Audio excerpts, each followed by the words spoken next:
सभी संगिनी बहनों का निमोनिया प्रबंधन के इस सत्र में स्वागत है।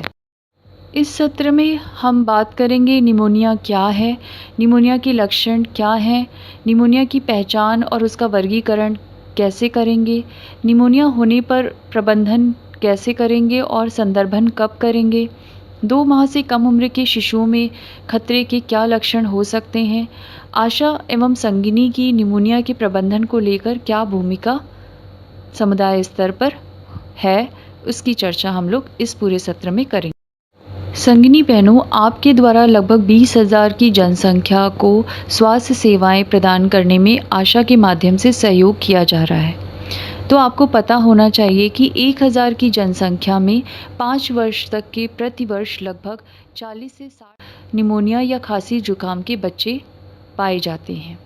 अतः प्रत्येक माह 3 से 5 निमोनिया से ग्रसित बच्चे एक आशा के क्षेत्र में आपको मिलेंगे। यद्यपि मौसम के अनुसार इस संख्या में परिवर्तन हो सकता है, जैसे सर्दी के मौसम में ज़्यादा निमोनिया से ग्रस्त बच्चे मिल सकते हैं। आइए जानते हैं कि निमोनिया क्या है। निमोनिया एक सांस की बीमारी है जो बच्चों को सर्दी जुकाम का संक्रमण फेफड़ों तक पहुंच जाने से होती है। प्रत्येक वर्ष लाखों बच्चों की निमोनिया के कारण मृत्यु हो जाती है। आइए अब जानते हैं कि निमोनिया की लक्षणों के आधार पर पहचान कैसे करेंगे।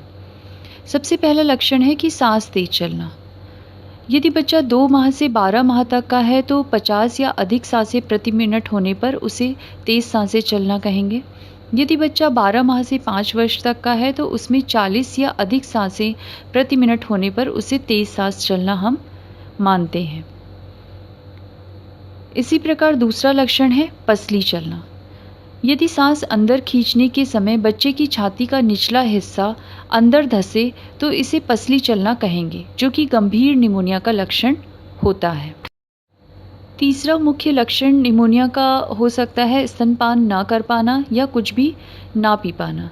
यदि बच्चा 6 माह तक का है तो यदि शिशु पहले सही से दूध पी रहा था, अब वो दूध नहीं पी रहा है और माँ को ऐसा लगता है कि शिशु दूध सही से नहीं खींच रहा है, तो ऐसी स्थिति में बच्चे को कोई दिक्कत हो सकती है। 6 माह से बड़ा बच्चा है तो यदि बच्चा कुछ भी खा पी नहीं पा रहा है तो बच्चे में परेशानी हो सकती है। इसके बाद जो लक्षण है वह है सभी अंग का सुस्त हो जाना या बेहोश हो जाना।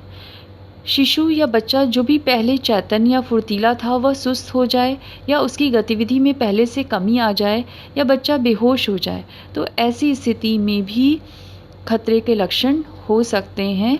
अगला मुख्य लक्षण निमोनिया का सांस में घड़घड़ाहट हो सकता है, यानी कि बच्चे को सांस लेने में यदि कठिनाई हो रही है, ऐसी दशा में सामान्यतः सांस अंदर लेते वक्त घड़घड़ाहट की आवाज़ आती है, तो खतरे का लक्षण हो सकता है।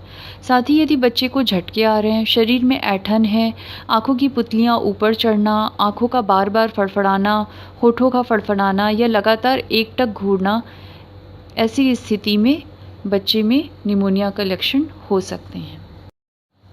अभी तक हमने जिन लक्षणों की बात करी वो 2 माह से 5 वर्ष तक के बच्चों में लक्षण देखे जाने पर निमोनिया की संभावना हो सकती है। अब हम नवजात में क्या खतरे के लक्षण होंगे उसकी बात करते हैं। HbA1c के सत्र में भी हमने इस पर चर्चा की थी। आइए फिर से इस पर बात कर लेते हैं एक बार।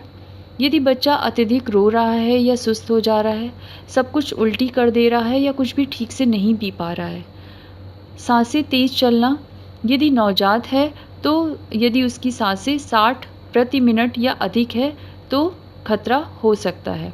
अत्यधिक बुखार होना या शरीर का ठंडा पड़ना, पसली चलना, सांस लेने में कठिनाई होना या गड़गड़ाहट की आवाज़ आना, झटके पड़ना और दौरे पड़ना।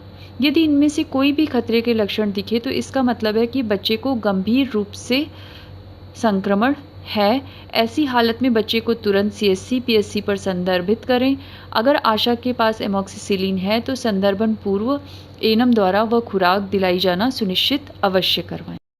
आशा जब भी गृह भेंट के लिए जा रही है, खतरों के लक्षणों की पहचान के बारे में माँ एवं परिवार के सदस्यों को बता रही है, तो उन्हें साथ साथ यह भी अवश्य बताएं कि जन्म से लेकर 1 वर्ष तक के बीमार बच्चों को एम्बुलेंस 102-108 से अस्पताल लाने और ले जाने की सुविधा जननी शिशु सुरक्षा कार्यक्रम के अंतर्गत निःशुल्क प्रदान की जाती है।